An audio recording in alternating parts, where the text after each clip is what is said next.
And this dot represents one person who's healthy and decides to go out like usual.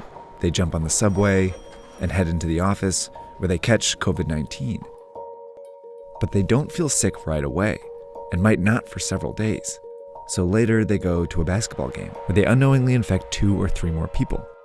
Most of these people will have relatively mild cases, but one might be an elderly person with a severe case who will eventually have to go to the hospital.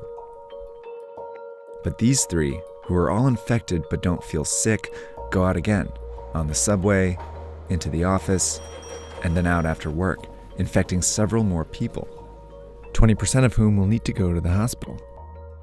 Over a short period of time, this process multiplies the number of people going to the hospital each day.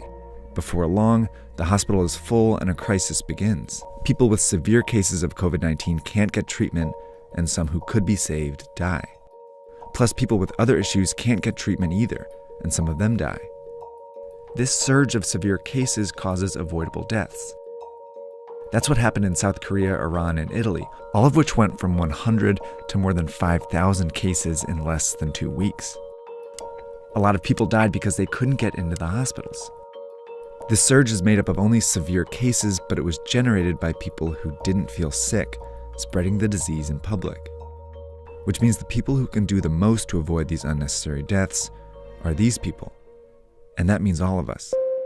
To slow the virus down, you need to act as if you already have it.